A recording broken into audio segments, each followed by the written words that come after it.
Hello and welcome once again to another edition of Village in Motion. It is a TGIF edition, Friday, July 23rd. A little muggy outside, but not a bad day all in all. I'm your host for today's show, Diane Havinga, and let me introduce my co-host, Eck Music. Thank you, Diane. Eck, we haven't really done this before, no, the two of us. So this will be an experiment. This will be an experiment. And we're here today to honor someone who we had the privilege and honor of working together for almost 5 years. Yes. If I remember correctly, and I have to look at my cheat sheet here, the first show that Eck did with Jasper Vink, who is of course the person we're honoring today, was in December 12, 2004. And at the time, it was not called Conversations in History. It was called Mysteries of History. Right. I'd like to get into a little bit after we do the other thing, how that came about. How that came about. The show was about Stonehenge. So this would have been Jasper Vink's 49th Conversation in History. And the two people on our cameras even remarked that they were here for most of those 49 shows. So before we go into further discussion of Conversations in History and Jasper, we thought it was only appropriate to start the show with a show that Jasper did in April of this year, talking about Kenya, which is where he spent a lot of his life. Okay, sounds good. It's a great privilege today to talk about a place where I enjoyed some very happy years and where two of my children were born, and I refer, of course, to the country of Kenya. This is where Kenya is. It's part of the landmass of East Africa, and this faces onto the Indian Ocean and the Arabian Sea. It only extended within, say, 10 miles of the coast and was known as the Swahili culture. It created a language called Swahili. Swahili is a compound made up of Arabic and Bantu. The grammar is Bantu. And there were a significant number of little states all along the coast. Jasper is a physician, and his early training was in South Africa, and then he during World War II, I think I'm correct, he was in medical school and he enlisted in the colonial forces, I guess that's what it was at that time. South African. And served in the South African military at the time. Then he came back and he finished medical school. And so he's a great person now to talk a little bit about what life was like in Kenya at that general time frame. I, in fact, was involved with 3 separate districts. 2 of the districts I hardly ever visited because they were way up in the north. For half of the year you couldn't get there because it was completely cut off by the flooding of the river. And the people who we had there were the equivalent of a nurse practitioner, pretty well had to handle things on their own. They were locals who'd been trained in Nairobi. And essentially, I would go around with my chief nurse when it was possible to do so. We had clinics which operated on the system whereby the patients, and these were people with tuberculosis and leprosy, had just the exact number of pills which would take them through to the next visit. And this is how they knew when to come back for the next. Oh, pill. Next, it was the number of pills we gave them. So if we let them down, good heavens, and weren't there on the correct day, they wouldn't have medicine for the next month. So it was an absolute law that hell or high water, those visits would be made. This is what the old towns looked like. This happens to be Mombasa, but there were several other towns like it. This is coral block. Oh, building. really? Yeah. Okay. And they keep these roadways narrow to keep the sun out. Our anxiety was afterwards, was when they came to live in Kalifi. And that was what year, roughly? This was in 1955, 56. Okay. We always had them under mosquito nets by sundown. We would Oh, put my. them, we had the arrangement we had was had it well organized that they got under the nets as soon as it started getting dark. All the water was boiled automatically. The water that we drank came off the roof and went into metal tanks at the side of the house. The only thing that was locked in that house was the water tanks. It was the only thing that the local people would steal was water. Nothing else. You There wouldn't have was to worry. nothing else. We were completely unable to lock that house, and we never missed a thing. And at that point, I can tell you with confidence that it had one of the best medical schools in Africa. Yeah. It was first rate, and it was utterly destroyed by Idi Amin. That was a pretty remarkable discussion. Yeah, that it really was. And Diane, it sort of leads into what we were actually, the program today, as you might recall, was he was going to discuss the early settlement, the Dutch settlement in South Africa. And he, when we chatted here, I guess a couple of weeks ago, sitting in these chairs, the three of us, he made a point of saying that he's going to have some things to say that his family probably is not aware of, and let them know, and his children. And so it's so sad when you think about it. But let me, Diane, I'd like to talk a little bit how this all started, because you were also involved. About 5 years ago, you and I discussed that maybe should have a history program, and so I had a book titled Mysteries in History or something like that, and I've been going to Jasper's sessions on history that he conducted over at Hunter's Crossing. So you agreed that we should try something like that, and I approached Jasper after one of his sessions and told him what we'd like to do, and he said that would be fine. So we met in my apartment about a week later, and it speaks a lot for Jasper again, because he walked in and I've got some pretty decent stuff hanging up on the wall, and one of them attracted his attention. He said, "Oh, that's nice." And I said, "Yeah, it is, Jasper." And I said, "You know where that is?" And "Oh, yes." And so he told me where it was. And so I should have known. That's a real Jasper. Here's a painting on the wall, and he's telling me, and he was accurate. But in any event, that sort of started, and I think you said at the beginning of the program, I think our first program was Stonehenge. Right, right. Which of course he would know everything there was about that. Yeah. And that's what always amazed me, was his knowledge and command of history.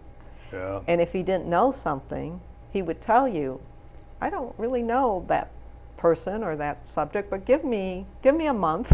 Yeah, right. And then he would become this mini expert. Yeah.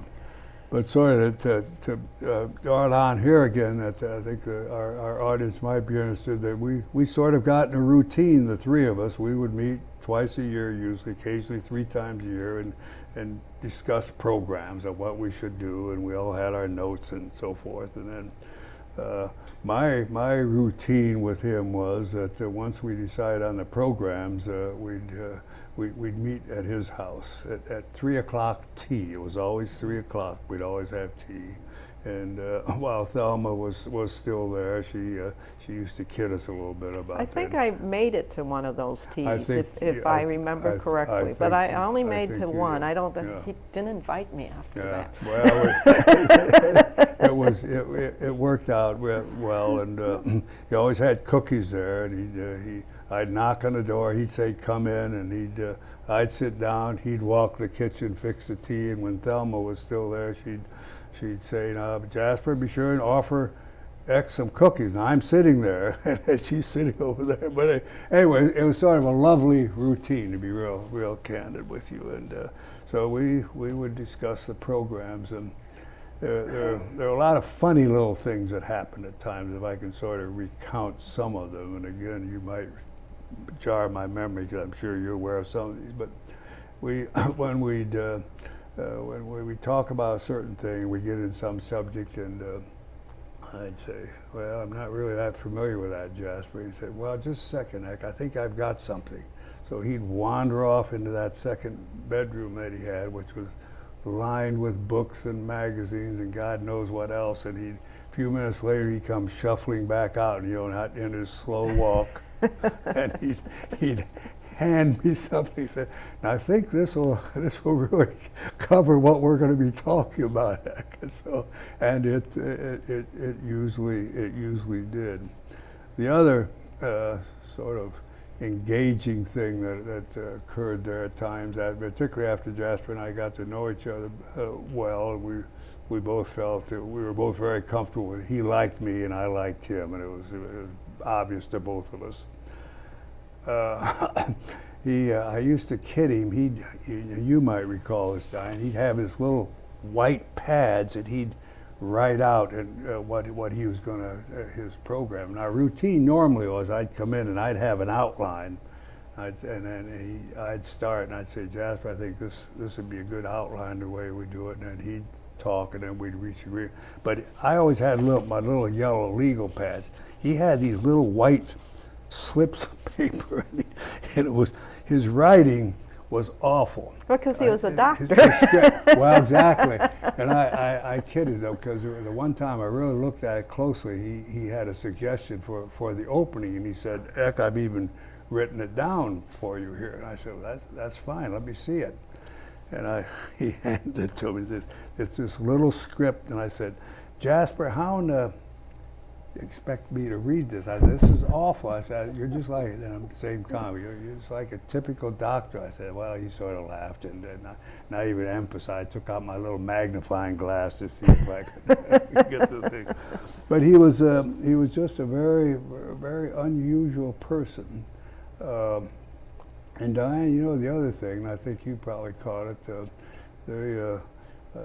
I think you can truly say with Jasper is what you saw is what you got. I mean, there was absolutely no phoniness about this guy, and that at time rubbed people a little bit wrong, because he would speak up, but it was never intended.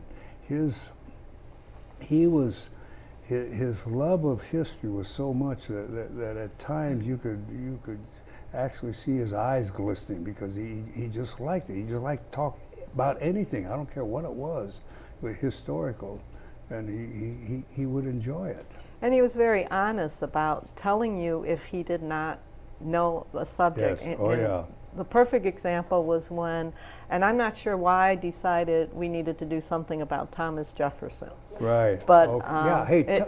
I forgot. Tell us about that. Was a great story. So we had gotten together, and I don't know, I guess we were talking about programs, and I said, let's do something on Thomas Jefferson. And he looked at me and he said, well, I really don't know anything about the man. And I was really quite taken back by that. Yeah. But I realized that when it came to American history, that was probably his weakest point. Yes. He was more the world European history. Knew that pretty much down cold, but Jasper was not afraid to tackle something that he wasn't familiar with. Right. So he agreed. He said, give me some time, let me read up on him. And so I think about a month later he came back and he said, okay, I'm ready, but we need to do something about Monticello, which of course is Thomas Jefferson's home in Charlottesville. And I was like, oh my gosh, how can we go to Monticello? That was the second of our 2 road trips. And so anyway, we decided, well, we really needed to do this. And I said, well, let me look into it. So I contacted the people at Monticello, and they were gracious. They were wonderful people. And they said, there's only one hiccup. You have to come either before the house opens to the public or after the house opens to the public, because they do not allow videotaping during the when the house is open. So I didn't want to do it, obviously, In the morning, in the yeah. morning, because that would have meant leaving so far. Yeah, So, or an overnighter. Right, or an overnighter. So we said, well, we would do it in the evening. We did it in the fall because the house closed earlier, and we could still get there in a reasonable time. So that's what we did. But as you recall, on the way to Charlottesville, we're driving, and Diane is driving. I'm driving, but driving very carefully. And about 5 minutes into the trip, Jasper says, well, let me tell you what we're going to talk about. And he proceeded, and the drive, for those of you who have driven it, no, it's about an hour and a half drive if you don't have traffic. For the next hour and a half, that's what he talked to us about, Thomas Jefferson. Pretty much nonstop. I don't know. You may have thrown in a few questions and very comments. So he had the man down pat by the time we even embarked on that particular journey. So that to me was just amazing that he had all the facts he knew about his father, when his father had died, his mother. You know, we went through the entire history, including whether or not Sally Jennings was, you know, his mistress, or when she, not was, but when she became his mistress. Yeah, but then also in the house itself, you know, he had things pointed out. He knew what was what all over the place. But now talk a little bit about that. I think one of the human elements of jazz, more human elements of riding home. Remember what happened? So now most of you know that when you're in a car on a trip, the beginning of the trip is usually the most energetic because everyone is, you know, excited, and you're probably talking more than you do on the return when everyone's tired and, you know, they're ready just to go home. So we're driving. It had been a long day. Like I said, we didn't get to the house until about 5 o'clock. We had done a shoot at the University of Virginia in Charlottesville to pick up footage of the university and the influence, again, that Thomas Jefferson had at that site. So we had done that, traveled to Monticello, spent a good hour touring the house, shooting, had dinner, and we were on our way back. So it's definitely about 8 p.m., 9 p.m. at night. Diane bought dinner, incidentally. You weren't supposed to say that one. But at any rate, so we're coming back, and it's kind of quiet, and all of a sudden I start hearing singing. And I'm like, okay, you know. And I glance over, and there's Jasper, and he's singing. And after a few songs, he pauses, and he kind of caught me glancing at him, and he had this smile, and probably a twinkle in his eye, too, although I couldn't see it. Yeah, because he really had a good sense of humor. It was a subtle sense of humor, but he had a good sense of humor. So he looks at me, and he says, so I guess you're wondering what I'm singing. And I said, well, yeah. And he says, I'm singing African drinking songs. And for the rest of the trip, he sang to us. And it was quite delightful. Yeah, it was. Although his daughter the other day said probably some of the songs weren't quite drinking songs, and she's probably right. But I do remember him very distinctly telling me that they were drinking songs, and he had learned through his childhood and in the time when he was in the military in the war. Yeah, and I guess Jasper, according to his family anyway, right, and you and I know, I know he enjoyed wine, and I guess in his younger days he would also like vodka. But that also reminds me of something. I look at my notes here that you mentioned the war. One of our last programs, 2 or 3 weeks ago, was on the bridge at Remagen, and that was the crossing of the Rhine. For those of you who don't remember this. And I remember when we discussed that program, I said, Jasper, why do you want to bring it? Is it a celebration of the date? And he said, no. He said that's one of the few battles where the little guy really did it all and actually got some credit. Now Jasper was a corporal when he left actually out of medical. He hadn't left medical school yet. He was a corporal in the South African British Army. I actually fought with an armored division. And so he was a little sympathetic to the enlisted guy, but he said, no, in that particular battle, the junior officers and the sergeants really were the key figures. They were the brave ones in that. And I thought that was sort of a little side of Jasper that I really hadn't seen before. It shouldn't have surprised me, but it was the reason he picked the actual story. I think yesterday when we had our meeting with the family and the celebration of Jasper, some rather humorous things come up, and let me mention. If we have time, and interrupt me here, Diane, if we need it. But one of the things that we're always concerned about in the program is if you have people that just talk too long. And Jasper, he'd sit there at the table, and you could tell he'd be looking at his watch, and then he'd wiggle around a little bit, and he'd look at and he'd look up at the speaker. And so one of the, I guess about a year or so ago, we had someone coming up that he and I both knew had a tendency to talk too long. So I thought I'd have a little fun with Jasper, and I told him, I said, Jasper, we're going to have to watch this person.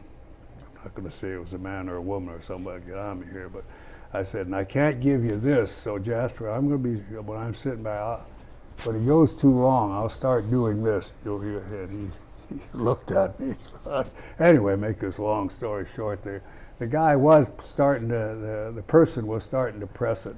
And so I started to do this, and we got eye contact. And I think I detected a little smile on Jasper's face, because what he did then was he also and he cut the person off, and it was one of those humorous things that very, very much again, Jasper was very much of a human being when you got into it all. And I would just like to add the few times that I had the privilege of hosting, because you were either preoccupied or on vacation, and we didn't schedule that quite well, but I remember actually being terrified that the first time I hosted, going, oh my gosh, and he gave me books naturally. and his notes, and we talked about the program. That may have been when I had the opportunity to have tea. That may have been. Yeah, I bet it was. I bet you it was too. Yeah. So anyway, and I remember the night before I'm studying, and my daughter Elizabeth is like, Mom, what are you doing? I'm like, well, I have this program tomorrow, and I have to learn everything about this subject matter so I don't make a fool out of myself. That was my biggest fear.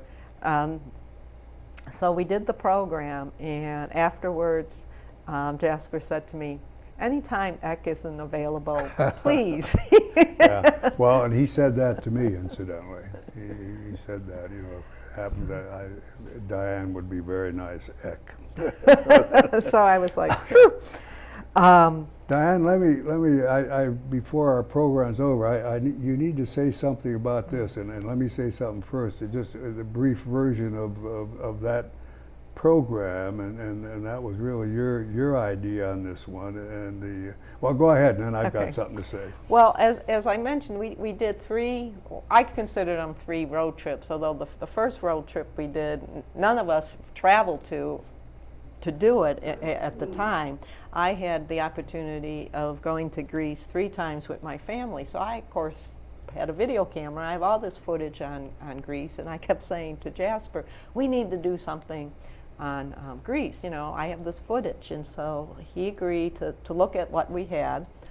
So the 3 of us sat down at the video machine, and I showed him my footage of Greece, which at that point really concentrated on the Acropolis. So he agreed that we would do a show on the glories of Greece, and it was a 2-part show. 2 parts, yeah. And we used the footage of Greece. And so, as most of you know, we submit entries to the Telly Awards, which is an international competition where you can submit video productions. And I submitted The Glories of Greece in 2005 in the category of history. And wouldn't you know it, we did win. So this is the Telly Award for the Conversations in History 2005. And in a moment, you're going to see a brief excerpt from that show, and also the 2 other road trips. Real fast, we did the show on Gothic architect, where we went down to the Washington Cathedral. We went to Monticello, and we were planning to go to Gunston Hall this fall, but right now that's But set aside. before we show that, I need to say something that and you're unduly modest here, because the footage that you showed was really absolutely great, and that's, you know, between what you shot and Jasper's knowledge again of all the stuff that was going on, that's what really got the award, Diane. So it was great deal. So. We're going to end this with a visual tribute, but before we go to that, any last thoughts you'd like to share with us? Well, I was very close to Jasper, and I will miss him very much. Last Monday we were to meet for our little 3 o'clock deal, and I told Jeanette, I said, I'm gonna walk up there one more time, so I did. Let's Thank take you a very moment much. and let us show you what made Conversations in History so special, not only here with us here at Channel 6, but I'm sure with all of you, the viewer. So sit back, enjoy. Absolutely typical of the glorious scenery that Greece provides even to this day. And it also illustrates how the Greek culture got there. Just about everything that's important in Greece is related to the sea, and this necessitated the Greeks to be sailors, fishermen, from a very early stage. We're going to be talking about the transition from this type of architecture, Romanesque, to what we now know as Gothic. And we will be looking at the National Cathedral, which is a very, very splendid example of Gothic architecture. Even though it is modern, we will be able to show some of the features of that type of architecture. Is that what we're seeing now? And that is what we're looking at now. Yeah. So that there were many of the features of this place is essentially do-it-yourself architecture, and so there's some of the lesser features of the place is due to the fact that he really didn't know his trade that well. Okay, I think we can start showing some shots that Diane took when we were down there on our trip, and Jasper is going to cover each and everything that you're seeing there, but he's going to talk in general about the more interesting aspects of the place. Well, the first thing to remember is this place is built on a hill, and this is something which was quite unusual. It created problems because they had real difficulty when in the wet weather to get up and down this hill. And secondly, they ran into trouble because of lack of water. You don't usually strike water when you're on top of a hill. And while they dug down until eventually I think they did strike, they had to go down quite a long way. So that this in itself created difficulties. They also, it meant because they were on top of the hill that there was some distance away from the area where there were fields. By the time I got to Kenya, I had several years' experience working in what was then Basutoland, which is now Lesotho. And I had just finished a course at the postgraduate medical school in London, so I was reasonably experienced at that point. When you came back. However, tropical diseases is a whole world in itself. And coming to Kenya was opened up a whole Pandora's box of stuff that I had really not experienced before.